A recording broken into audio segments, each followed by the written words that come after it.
Hi, I'm Gabe. And I'm Kat. And we're the Ghouls next door. Guess what we're talking about? What? What do you say? Oh. We're talking about ecological apocalypses. Apocalypsi. Yeah. It's spooky. As you know we do sometimes. I need it. Remember that? Yeah. Remember that SpongeBob episode? I do. And he didn't drink. He needed the water, but he was pretending he didn't need it. But he does. That's like us and the planet. Yeah. We keep pretending like we don't need it, but we need it. Sure do. There's no planet B. So I saw a meme. I think they're called memes. Mm-hmm. Yesterday. Correct. And I think maybe you shared it or Travis shared it. And it said something. It said. This is good. That maybe Mars had water on it. Oh, yeah. And we destroyed it by being all crazy human-y.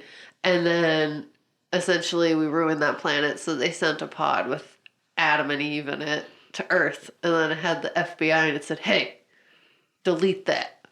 Yeah. Delete that right now. It also said that the pod was the meteor that destroyed the dinosaurs. Yep.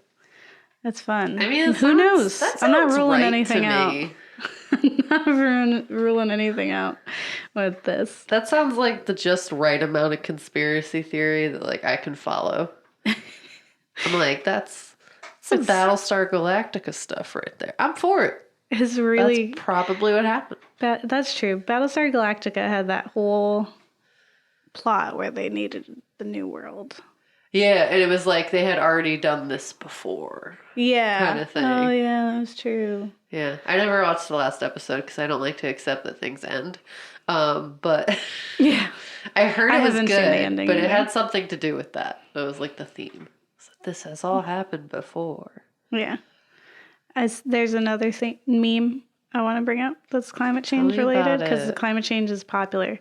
Where it's the lady who's yelling at the cat with the salad. The cat, and he's got his ears down. He's just like, meh.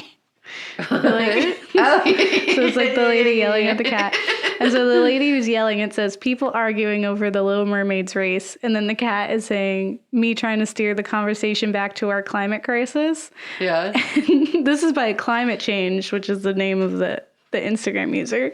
And then the caption says, the thing is, Karen, we're all going to be under the sea soon if you don't get your priorities straight.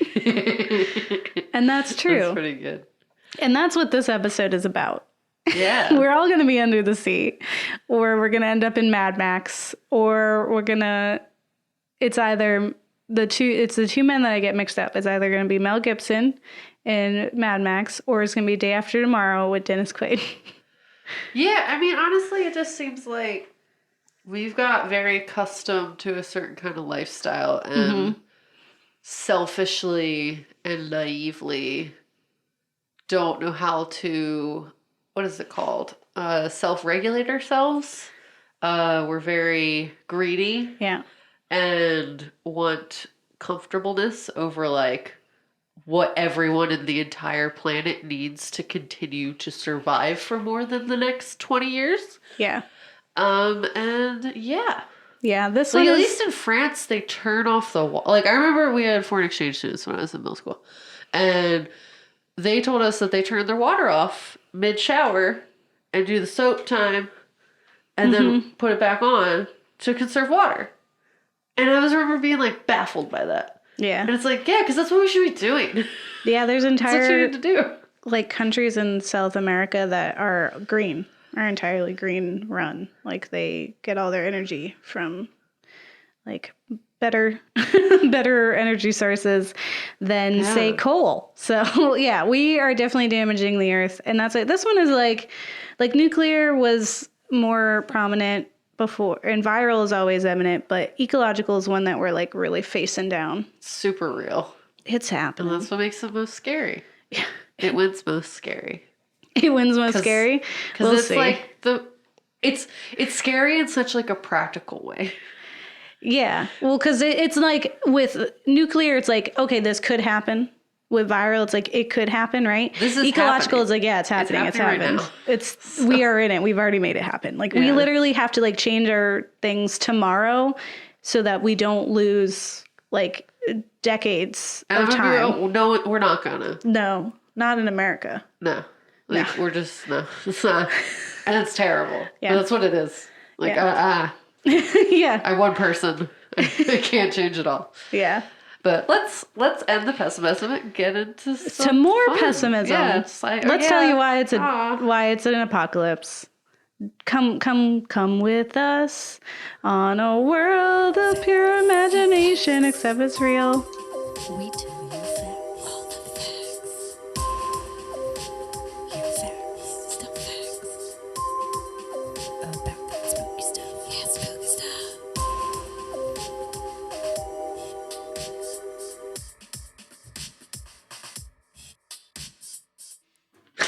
All right, Kat, are you ready to be educated? Edumacated? Words to my face. Are you ready to hear the story? Whisper sweet nothings of apocalyptic upset times. You got it. That's what we're here for. Horror. That's what you tuned in for.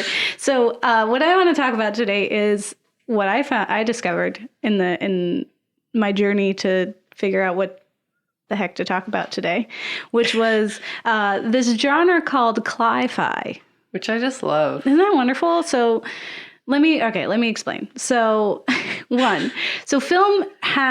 horror film specifically has been our conduit for expressing the very real and terrifying horrors around us. And we tell this all the time, right?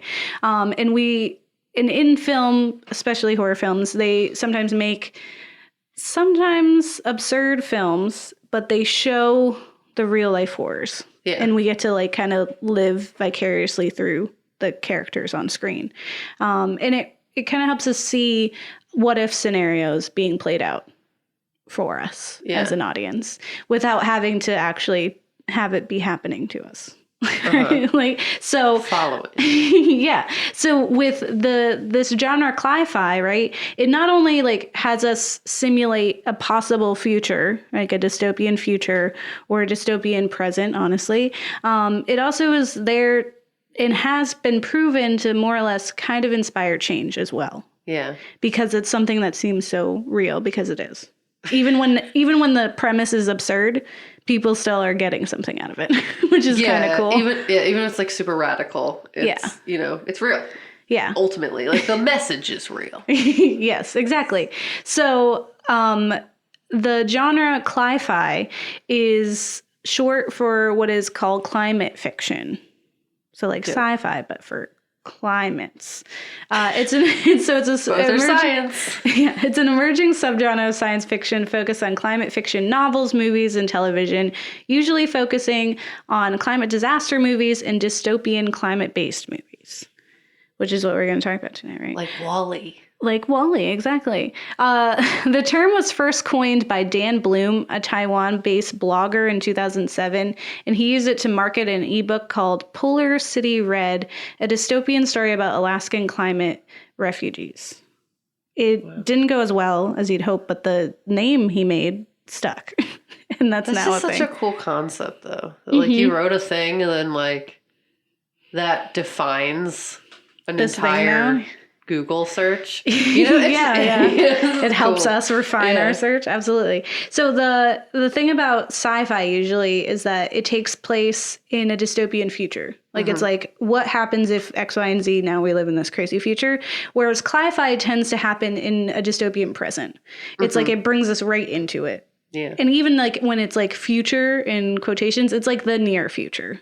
It's never like 3,000 years from now. It's like in 20 years, we're screwed. And I guess that's the reality. Mm-hmm. Yeah. You know, like people aren't freaking out, and they should be. So it's just being like, hey, guys, what are you doing? It's here. It's here happening. now. It's happening. Yeah. So what I want to kick it off with what I consider one of the first cli-fi films, or the one that inspired a lot of things. We're going to talk about it in our film section, is the 1973 movie Soylent Green. I'm sure you guys have heard the name, but probably haven't watched the film. Most people haven't. But it's one of the more popular films to have climate change as a major element of the plot, as well as overpopulation, the commodification of women, the toxicity of capitalism. Like, there's a lot of topics that they take over in that, given that it's like kind of a short film and how much it's going over. It felt very long. It was short. I thought it was short. Okay. I felt like it was short. But Soylent Green was kind of like the start of a slew of sci-fi films that were there to warn us of the inevitable climate collapse, right? So the growth of the environmental movement of the 70s was accompanied by eco-disaster films, from films called Grass and Frogs to Prophecy, and even Godzilla versus the Smog Monster.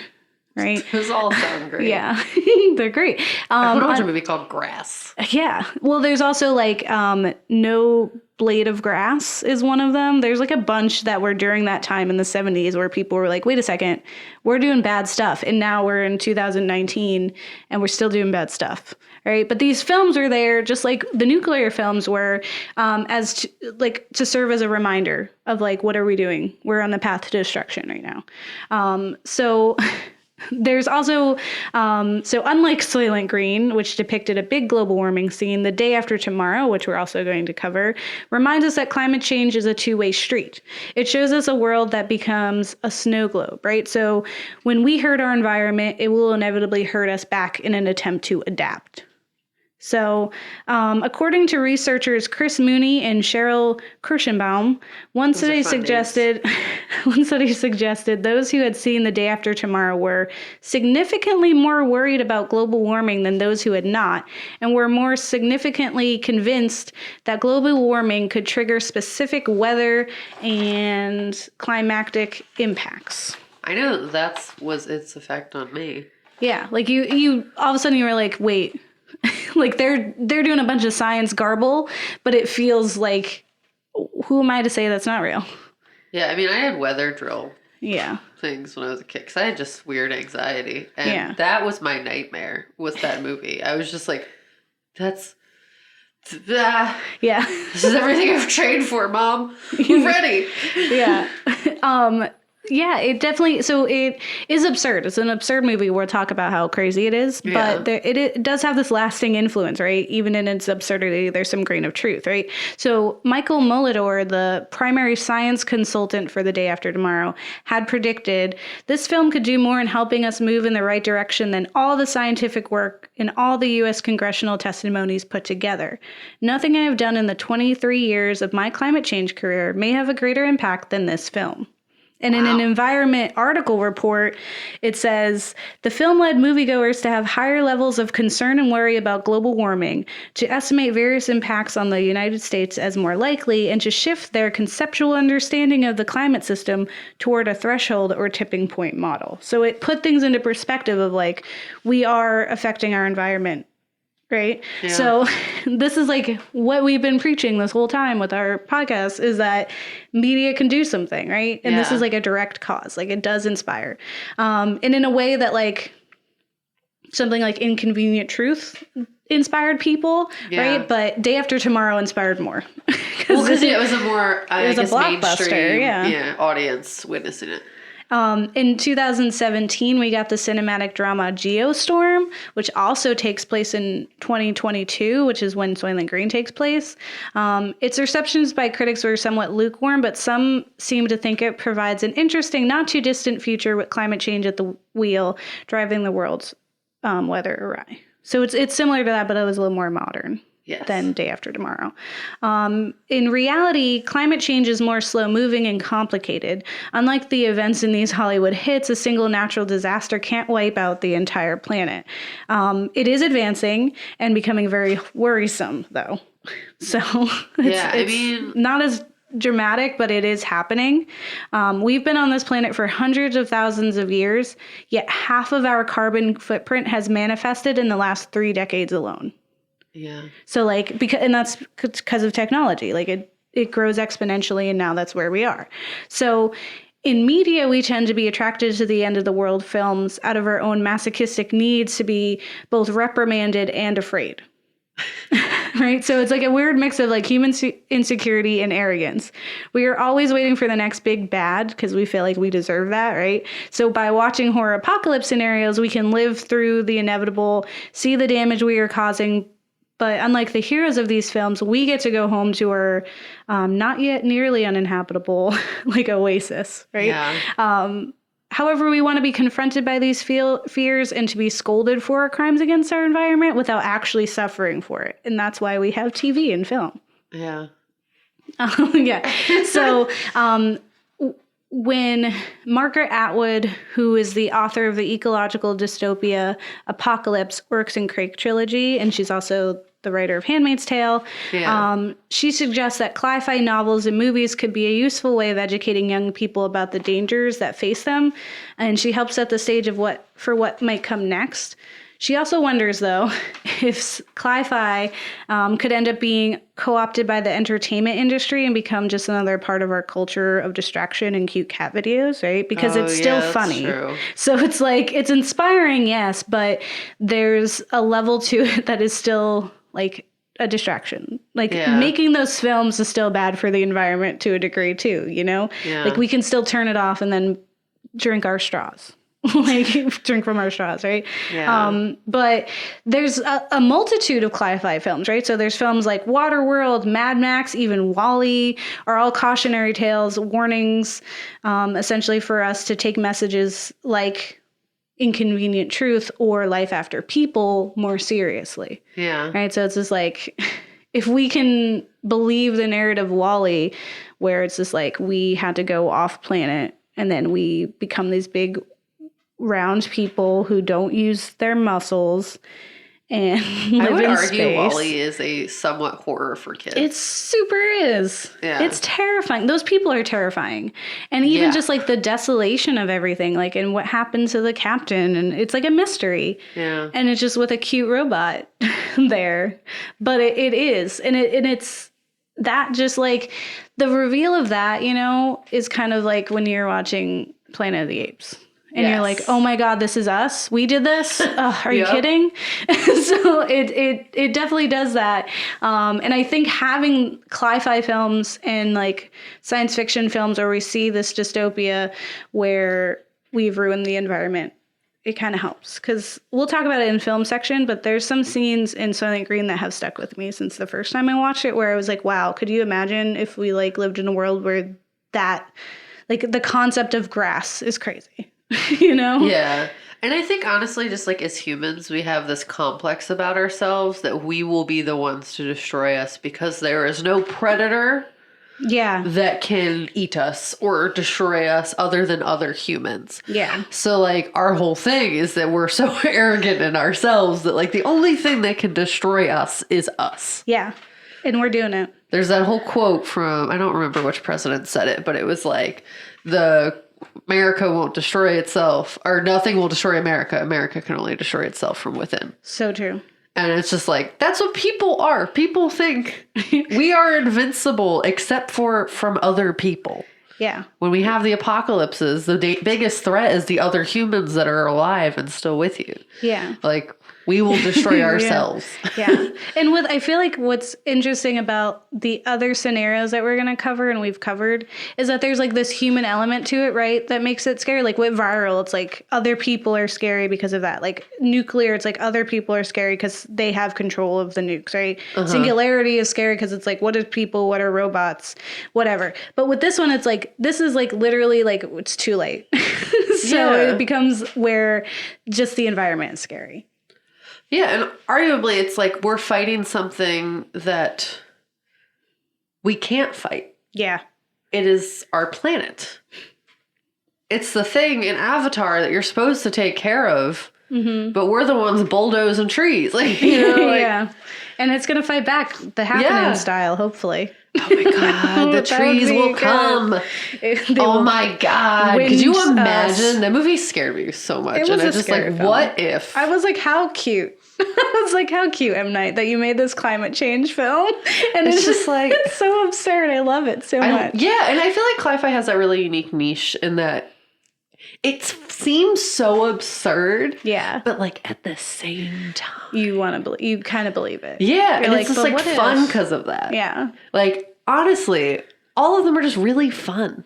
Mm-hmm. Like scary but fun. Yeah. You're just like, oh, this is such a time. Look at that. Because it's real. All right, so I'm going to tell you why it's real. So in 1972, the book Limits to Growth was written. It asks the questions, what are the long-term effects of industrialization and consumption on human destiny?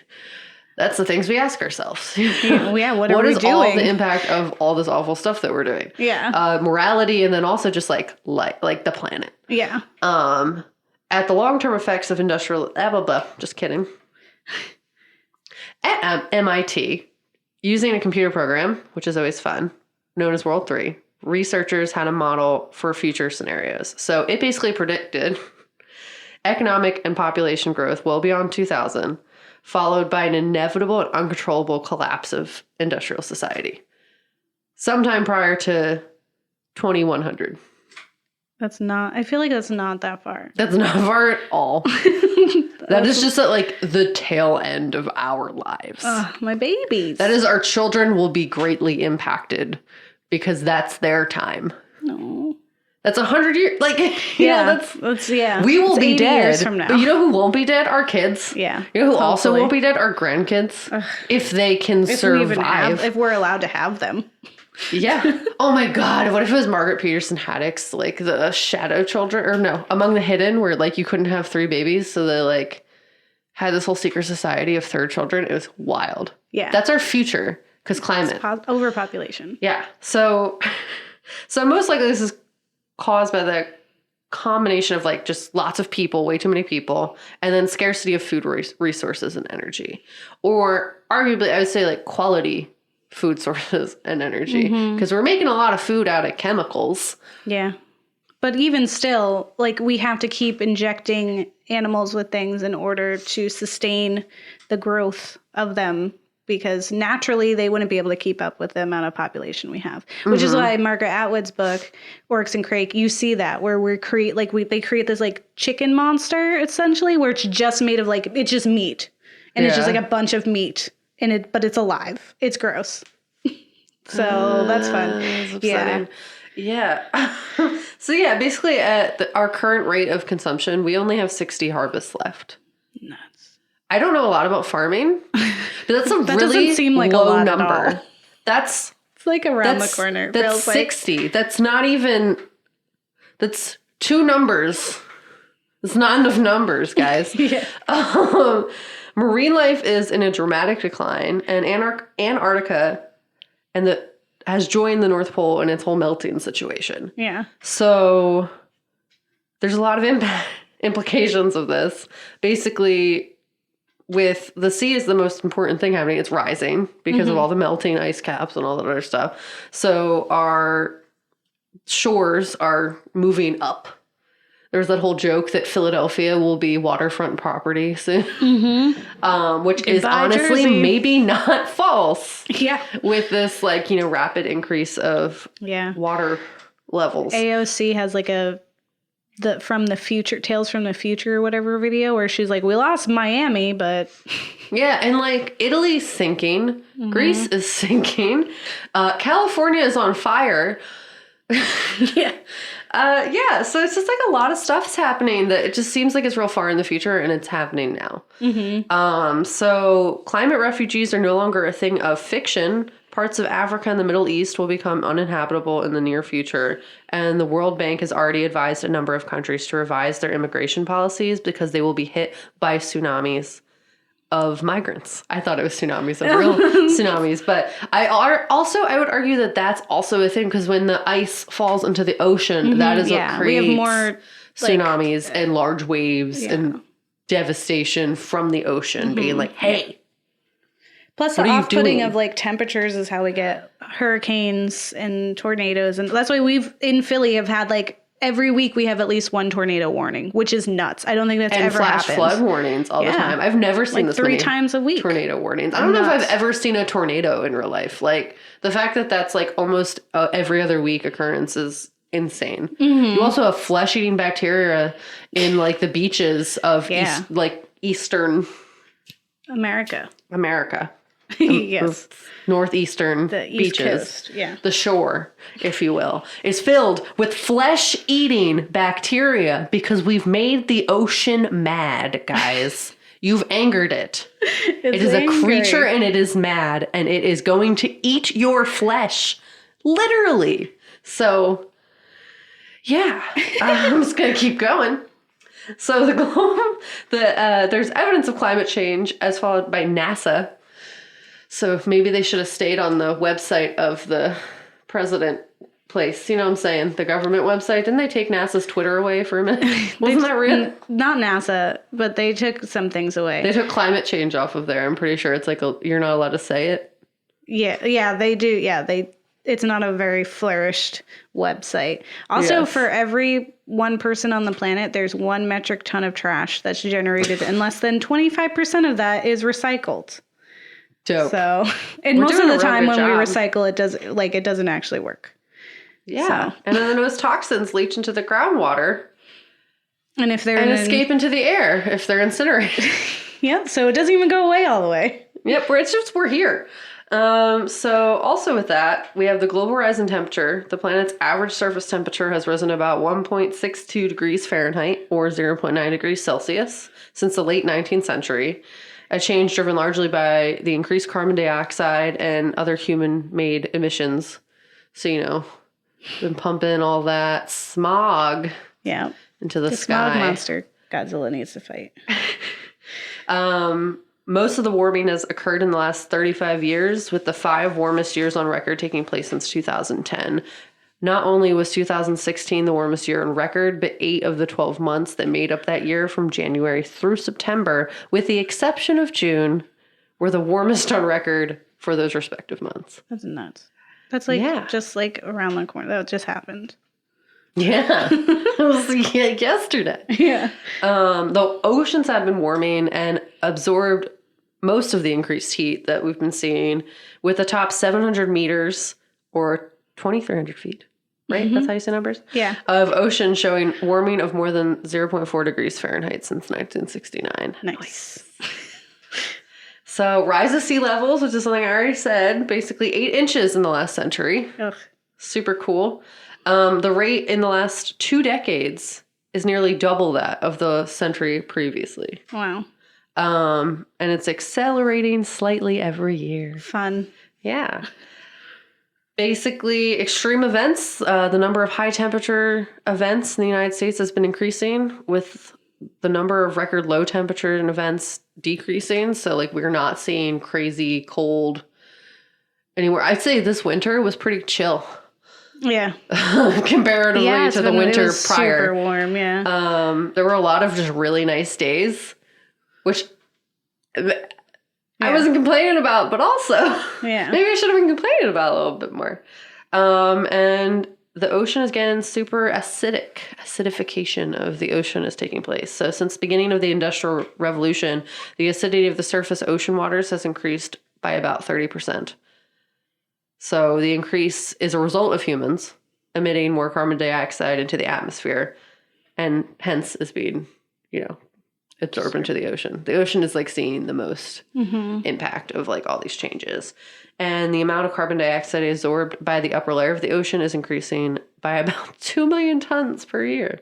Nice. It's a whole bunch. And more. There's actually on NASA's website, there's like 20 other categories of things that are proof to why our environment is dying. Awesome. Why the coral reefs being bleached are a problem. I just think... And the entire island's full of trash. I just think that the fact that the ocean is eating us is a very clear indicator that something bad is happening. But yeah. So, meanwhile... Yes. Here in the U.S., we are governed by those who prefer to erase the climate change data, withdraw from the Paris Climate Accords, sell our natural reserves to the developers, and eliminate the Environmental Protection Agency. Fun. Climate allows us to escape this reality by pushing it all up in our face. But, it shows a world in which the effects have occurred and the world we know lives on, usually without us in it. Or we're eating each other. Yeah. Yeah. I don't know. And anyone left surviving would have to adopt and learn to respect nature or suffer the consequences. This is all to say our fears are not without merit. We're all going to die. Yeah. We're all there. The environment is in danger, and these films and media are here to bring it to light. And the intensity in which we are destroying the only habitable place for us. Habitable. You think we're going to Mars? Guys, we're not going to Mars. Mars doesn't have things we need. Why would we go it's there? not happening tomorrow. Yes. At the very least.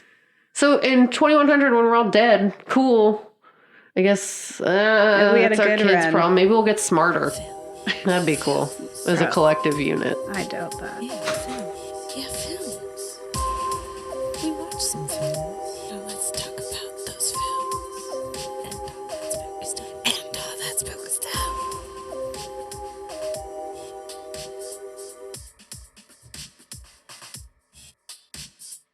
So we watched we've watched most of these. Like I've seen Waterworld, I've seen Mad Max, I've seen Wall-E. I've seen Soylent Green, which we're going to talk about. I've seen... Gabe's seen more than me. I've seen Wall-E. You haven't seen Waterworld? Nope. It's so... They have gills. Or The Mad guy has Max. gills. Mad Max, I watched the first 10 minutes and I just like really It's could a not get lot. on board with what was happening. It was just so stressful. I was like, nah, I'm going to turn this off. And then I did. And then I never went back. And I still kind of don't want to see it. Just because like, it was just like, the weird society was really stressful to me. Like, I just, no, Yeah. I can't get on board. I don't think it's cool. I was just scared. Yeah. But like, not in the scared I like to be. I was Yeah. just like, nah. It's very intense because it's just awful people. And the Yeah. thing is, like, so I feel like, so I was telling Kat that I get Dennis Quaid and Mel Gibson mixed up because they were like in similar-ish movies at the time. They were always playing like a dad or something. But it's funny because it's like we have Mad Max, Waterworld, which is Kevin Costner, and then we have The Day After Tomorrow, which is Dennis Quaid. Is that his name? Yep. Yeah. It's And the name all you of just those said. Yep. We're there. yeah. All of them kind of looks the same to me. It's just like white dad dealing with climate. See, so you can't get mad at me when I'm like blonde lady Yeah. mixing those guys up. If you get mixed All ups with those Dennis three- Quaid and Mel Gibson. Yeah. I don't understand it, but we're not going to talk about Mad Max or Waterworld. Although I was very much tempted. It was definitely in our notes where I was like, should we watch Waterworld? But it's just so crazy. Because I don't know what that is, but It's a nightmare for you. The entire world is water. Oh. And it's bad because like we can't drink it because it's the ocean. Oh, no. Yeah, the whole, like everyone's just living on everywhere? boats. Is the sharks just everywhere? I don't know if there's even sharks. I don't think that's a part of it. People just drown? People just drown, or they just don't swim. It's like Mad Max, but in the water. It's literally that. Pirate? Yeah, pretty much like future pirates, and they have like dun, cool dun, dun, like fish. Like dun, yeah, it's not Pirates of the Caribbean. But so we didn't watch those for the sake of this this episode, but definitely watch them. And if you guys ever want to just talk about Waterworld and Mad Max, we'll do that. I don't think I can see either of those. You could I feel definitely like I would just be devastated. You the could watch entire time. Waterworld. It's cute. Okay. The girl is like it doesn't make any sense. It's very silly. But let's talk about the films. Yeah. So we watched Soylent Green, which is from 1973. Which I think it aged decently. Like It's I wasn't pretty like good. that movie's really old. Like it was like, oh, this is interesting. Yeah, and it's Charleston Heston. Charles Heston? Charles Heston. No, No? Charlton Heston. I really hate it. Charlton. It just doesn't sound right together. I'm sorry. I Rename didn't name him. He's gone, I think. Sad. I don't know. I'm so sorry, people. If you know more about Charlton Heston, please tell us. But Soylent Green. So here's what Soylent Green is about. Tell me. So in the world ravaged by the greenhouse effect and overpopulation, an NYPD detective investigates the murder of a big company CEO, and it's directed by Richard Fleischer.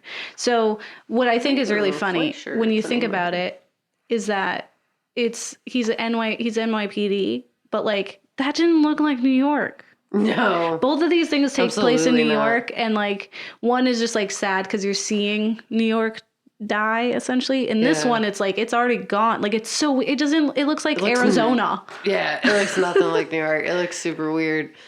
And like, yeah, it just, I didn't even realize it was in New York, and it probably said it a bunch of times. Yeah. Yeah. Well, in the film's opening prologue, it states the year 2022, the place, New York City, the population, 40 million. Is that what that is? Yep. Okay. 40 million. That's a lot. I don't know how many people live in New York now. I'm going to do a Google, but why don't you tell people about it? Yeah. So it was a time. It was, the whole thing was like, there was this whole upper society that was still trying to live like the previous world. So they had electricity and they had beef. But that was still like a commodity. And like strawberries were $300 a jar. Yeah, and the electricity was the guy had to ride the bike. So the old man would like ride a bike, and it essentially powered the lights in their apartment. And it was absurd that they had an apartment that was essentially like one big room. Yeah, no, but the rich people had those things without it. So like there was like this upper ring of like capitalistic society that had a woman that was just a part of the house. Yeah, she came with the apartment. Which is ew. Yeah, and that's how all the women were portrayed. Ew. Objects. Ew. Yeah, super ew. Yeah, so like I just don't want to live in that future, but also it was real cringy in that way, but like realistically if the world goes to crap. Mhm. That seems like where we're going. There's a 1% that are living in their lofts and are unawares. Well, the rest of us starve and die. Us. Like, yeah. By the way, there's 8 million. There's like 8.6 million people in New York. So we have just a handful of years to get to 40 million. So who knows? Yes. Have some babies in there. So the film is like essentially this rich guy is murdered. Mm-hmm. And Charlton Heston's character, Thor, that's his name, is investigating it as a police officer. And he's like, something is funny. Something weird is happening. Mm-hmm. Because like the guy told people to leave, like his security wasn't around, blah, blah, blah. And like accepted that he should die. Yeah. Like he was like, nah, this needs to happen. Yeah. He was was honestly like an Amazon CEO. It was weird. And they killed him because they were like, the news is going to get out about what Soylent is, essentially. Yeah. And then I feel like everyone knows the spoiler of Soylent Green, so I'm going to tell you. Soylent Green is people. Yeah. That's the big reveal. So when the overpopulated people die because they've killed all the animals and all green life and all that other stuff, is that they mush up the people, the dead people, into food that's green. Yeah. Because there's no green left. So they make them green and you eat that and it's humans. Well, you're eating humans. And it was color coded. Like they had like a Soylent Brown and Soylent whatever. A bunch of that. So yeah, it was like... And Soylent is supposed to be soybeans and something else. Lentils. It's supposed to represent soy and lentils. But we have Soylent now, which I think is crazy. There's an actual company that goes by Soylent. They saw that film and were like, you know what? That's where we're headed. I mean, we might as well get on top of this now. If for Halloween they do not come out with a very specific green, like it just dyed green. Like they do their one chai version or their vanilla version and they just dye it green for Halloween. I don't know what they're doing. Like their news team needs to get it together. I think they don't want to be branded as you're drinking they people. Should definitely be branded as drinking people. I feel like no. I feel like no. Is it though? Because what if you think that it's true now? You know what's funny? I saw this post and it was that it was like it was like, congratulations, former cannibal vegans. There's now a vegan substitute where it's like artificial human meat. Mm-hmm. And I was like, it's funny because I eat artificial meat. Listen, people, one little thing. If you have Meatless Monday, you are going to impact the environment a lot. If everyone had one day where they didn't eat meat, you literally help the environment. I have a bunch of days where I don't eat meat. Yeah, I'm thank so you. good to the world. You're Look so at me. nice. Every day is my day to not eat meat. Sometimes I don't eat all day and then I eat a peanut butter sandwich. That's okay. Well, You're that's a different welcome, conversation. I think we need to talk about Planet Cat because that needs to get taken care of. It's called stress. So the one thing about this film that really gets me is one, the fact that they covet these things that we take for granted, right? So like when he finds the strawberries and he literally gets a spoon of it and he gives it to the older man. And he's like, oh my God, these would like be like $500. But he's just like, strawberries, like real strawberries. And then when they have meat, it was like, oh my God, real meat. It was like this really drastic thing for something that we're just like, yeah, of course. Yeah, it's here. Yeah. But on top of that was the scene where, spoilers, the old man goes to die. Because when you're after a certain age, you just are done. They don't need you anymore. Not like Midsummer. Hey, spoilers. I'll take it out. I'm sorry. But so they put you there, and what they do is they put you in a room, they play smooth jazz, if that's what you like, and they show you video footage of the world before. Yeah, so just like deer in a field. Yeah. And he was like, water. Whoa. Just existing. Just He was water's like, wow. there. And there was like fish in it. Yeah. And he was like, whoa. Yeah. It's beautiful. Like, this is what I said existed. And it was really emotional. Everyone's crying. Yeah. And then he goes and finds out that we're eating people. Yeah. And Thor is like watching too. And the old man's like, see, I told you that these things existed. Like, why are they living in a world where they don't even have like videos all the time? Like, it's crazy. I feel like maybe they just don't make want people to more be sad. depressed. Yeah, of like what they've lost. Yeah. Fun fact, I learned today that Miley Cyrus said she's not having children because she doesn't want them to live in a world where there's like not going to be any fish or anything. Like it's bad for the environment, which is like cool, I guess. But that's just a fun fact. Yeah. For a minute. Yeah. But yeah, I don't know. But yeah. So Love one. Just kidding. I don't know. I can't say that. It's not only my choice. Yeah. Well, we watched another movie as we do. We did. It's one of my favorites. Like, I forgot it was my favorite for a minute, but like, I love that movie when I was younger. So we watched The Day After Tomorrow from 2004. And it's Jack Hall, paleoclimatologist, which is not a made-up word apparently, must take a daring trek from Washington, D.C. to New York City to reach his son, trapped in the crosshairs of a sudden international storm which plunges the planet into a new ice age. Yeah, instantly. The Day After Tomorrow is actually today. Yep. In that film. It's not any time tomorrow. It's now. It's now. The day today. Yes. The day after right now. So it's created by Robert Emmerich, and it's a fun time. Yeah.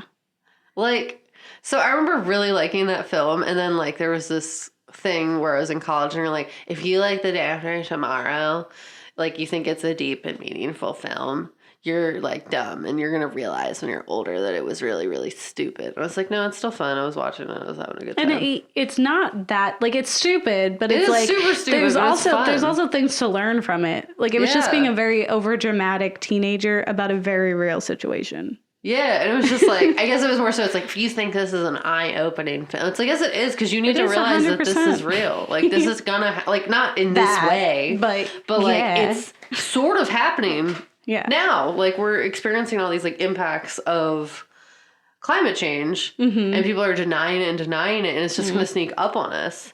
Yesterday was July 1st, and now it's July 15th almost, like, and I'm just like, that happened overnight, so like it's gonna be 2100 tomorrow, and not the day after tomorrow, it's the day today. 80 years from now. That's not that far, and we're all gonna die, guys. We need to really get it together. It's like, maybe it's too late, and you just kind of gotta cope a little. Yeah, I think not make it any more bad. Yeah, I think the catch in what we've learned from climate change films or just climate change studies is that, like, we're damaging the earth, but the earth is going to live on. It's just going to just whether or not it's going to be habitable for us. But we forget that, like, literally the earth is at the perfect situation for us to be on it. Yeah. So, like, if any of those perfect situations are no longer there, we don't exist. We just die, and it still goes. Mm-hmm. Life after people. Tokyo, that's what it's gonna be. Whatever. What was Tokyo Ghoul, or not Tokyo Ghoul? No. Tokyo Jungle. Tokyo Jungle, which is It's a cool fun game on PlayStation. Yeah.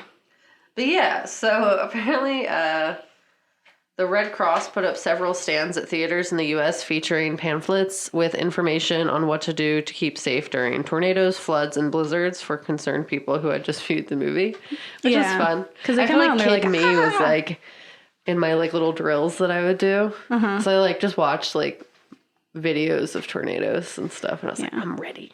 Yeah. And it's like cute that they did that too. They're like, this is what you need to do now. Yeah. Tornadoes are coming. Yeah. And it's like they are because we get them every other week. day. It makes me think of like the last of what was it? What's that cute dinosaur movie with Land Before Time? Land Before Time. You know when the last one was there and we knew that they were going to die from the meteor? It's like that's what climate change movies are. It's like we're the last the Land Before Time. And we're like, we love these creatures. I love Ducky. I love all of them. And then it's like, oh, they're all dead. So that's fun. Yeah. That's going to be us. Some new species that has gained like intelligence and all this stuff is going to like... The X-Files. They're going to make, what's it called? Like culture around this world that we've left behind. Like, we're these ancient civilizations. Primitive beings they are. They found humor. They need air with not a bunch of carbon monoxide in it. It's like that horror story where it's just like the meat, they talk with their meat. Yeah. Remember that? Apparently 20th Century Fox invited a group of scientists to preview this movie and to test their reactions to the science used in it. But none of the scientists were impressed with what they saw. But they did say that it was enjoyable nonsense. They were like, none of this is real. This is all like a joke, but also it's fun. We're having a fun time at the absurdity of these events, but also climate change is real. Did they say paleoclimatologist was a fun name? Did they say what? I don't know if that's a real word, but it leads me to believe that it's a person that studies past climate events. Yeah. Like the Ice Age. I just think it's a really fun word. Maybe we'll have a new Ice Age and we'll all be saber-toothed versions of things. Maybe we'll get giant sloths again. I'm just saying that would be fun. Wow, we can ride them. We're not going to be here. That's true. You're so right. What if we become saber-toothed? What if we mutate? So there was also a consultation by NASA scientists. They were requested to do that before the filming of the movie, but NASA stated that the events in this movie were too ridiculous actually to occur and denied the request. NASA sent a memo out to all of its employees stating that they were not allowed to comment on the likelihood of the events portrayed. And eventually they revoked that. They were like, it's whatever. You can say whatever you want. You're free, people. But they were like, don't like approve or deny anything on it. It's not even worth our time. Yeah, like don't scare people or like devalue it, because like then the whole point of the film, I think, is to be a good time, but also just like remind people like it might not happen like this, but something's happening. Yeah, and we had to make it fantastical so that it would count as a movie and not a documentary. Yeah, like a fiction movie instead of a documentary. Yeah, NASA. Yeah. It's yeah, it's such a crazy film because it's like, if you guys don't know what it is, it was where the ice caps are melting and they discover that and it causes a bunch of like natural storms and things like that. There's like flooding because of the ocean is overflowing, rising. And then it causes like an entire, so like essentially like our world is warming, right? Like we are doing that. But it's like there's an entire shift that usually takes hundreds of years, happens literally overnight. And all of a sudden now everything is frozen. And so it's just not like the fun Disney movie Frozen. Yeah. You're not building snowmen in this. Let it go. Yeah. You can't let it go because it's tragic. But it's like crazy. But you get to see like New York essentially get destroyed. And it's a crazy story, but it's also about the people, right? Like you're learning, and you have the dad who's the paleoclimatologist. The climeo is what you just said. Yeah, the climatologist would be more accurate. No, he's a paleoclimatologist who goes and finds his son. And then there's like his ex-wife is a doctor. And it's like, how do we make sure these people are so protected in a world where there's no ice everywhere? And they're in a library and they burn, I forget who it was. My Kafka girl's or allergic to penicillin and cuss herself and it's bad. Yeah. And then I learned how you like treat an infected wound for that movie. Yeah, there's some weird things, but it's like, it is really, really silly, and silly just like how 2012 was silly, just like Geostorm is silly. But it's still like, if we need to make something silly like that in order for people to be like, wait a second, let me do some research. Because like, if that draws people to Google, then like we're doing something. Yeah, and that's what it did, honestly. For me. And it made me very aware that, like, medicines will be a big thing if any big catastrophic event happens, where it's like, oh, I need a lot of stuff to survive. Yeah. All right, now I need to plan. You know, it's just good to have that in your brain. Yeah. They're good films. Watch all the cli-fi, because there's a lot of them, and they're all fun, and they range from all kinds of genres, I think, which is fun. Yeah, feelings. Yeah, I said feelings. Let's talk about feelings. Okay. And all that spooky stuff. I love spooky stuff.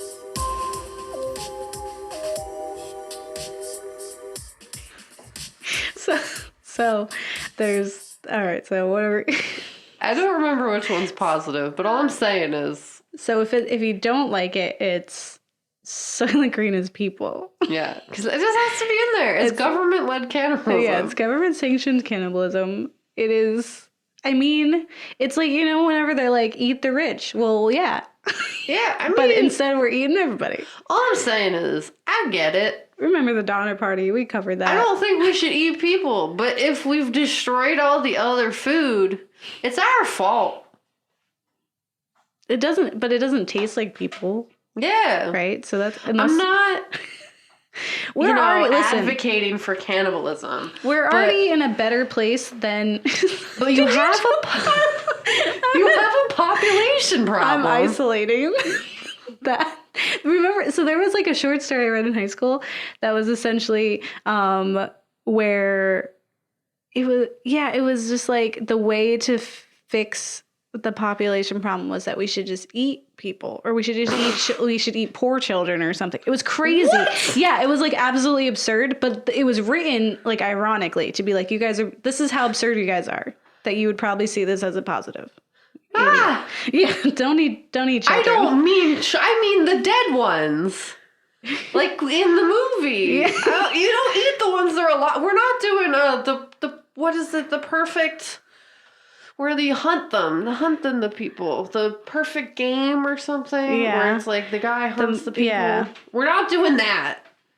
I'm not advocating for that kind of cannibalism. The most dangerous game. The most dangerous game, that's what it was. Which is like not, it's just the dangerous game.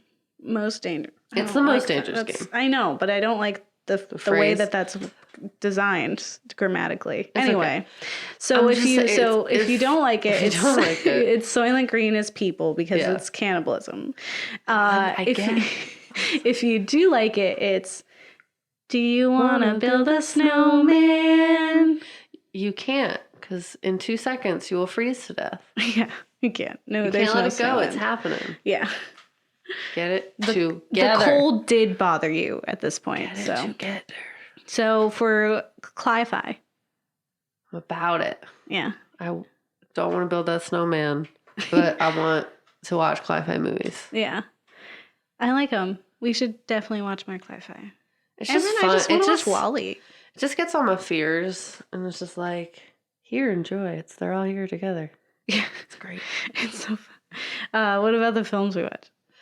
They're fun. I like them. I also want to freeze to death in Snowman Land. Yeah. Making the little snowman. I forget what his name is. Olaf. I teach children. I know too much about movies that are children movies. Yeah, I like Soylent Green. I think everyone should watch it once. Because really it's just good. so important. It was fun. And it was like stressful. And it was, there were definitely a lot of things that were like shocking about it. Mm-hmm. That I knew I was watching a horror movie, but like, it's like, Whoa. Yeah. Well, like the commodification of women is such a weird, like I totally forgot that the first round. Mm-hmm. And now I was watching it and I was like, wait a sec. She just said she's just a furniture. She's a part of the house. She's, oh my God. Like, and then the guy like buys the apartment and he's like, you're mine now. And she's like, yep. Yeah. Yo. And they like slapped around all those women. Oh my God, it was absurd. I would super rather be dead. Yeah. It's... Yeah. And then there's also like, because that's, yeah, there was also like a bunch of people who were just like sleeping, like the floor was just littered with people everywhere. It was nuts. So I definitely wouldn't want to be in the world of Soylent Green, not just because we end up eating people, but because like it sucked. And the day after tomorrow also sucked because I just feel like Philadelphia would have been screwed. Because when they were going through, at one point when he like they like got lost or something, he was like, where are we? And they're like, we're like 20 miles outside of Philly. And it was bad. It was a snow apocalypse for sure. And I can't deal with the snow we have here as it is. And we're not, our buildings are shorter. Yeah. If they're the not water designed comes, for flooding if at the all. water comes, we're under it. We don't get to stay alive. Yeah. Yeah. So I do want to give credit to NASA, Cosgirl, which is like a website I found, and then also Barry Vacker with his book, The End of the World Again, which was actually my professor at Temple who taught apocalypses in media. So I got a lot of information from that. You'll hear more stuff from him next week. It was a really good class, and it kind of inspired a little bit of this podcast to begin with. So I want to shout out to him. Should reach out and be like, hey, remember me? I went to your class. look at me do stuff. I read about you again afterwards. You should come on our podcast. I bought your book, dude. Barry. Yeah. Barry, why aren't you on our podcast? Come on, hang out. Yeah. Be cool. Be cool, like the environment. Oh my God, I'm never laughing like that. That was crazy. Really yeah. Okay. But yeah, so this was the ecological apocalypse. Stay tuned. We got two more. Well, we've kind of got 3 more apocalypse to explore in this endeavor. So remember, don't get married. Or have kids. Yeah, don't have kids because there's not enough resources for you and them. And then they'll eat you. Because you're old and you have to die. And no one's building stuff. So they'll eat you. You Soylent don't eat Green your kids, is you. It's the reverse. Soylent Green is your you. Your kids will eat you. Guys, full circle.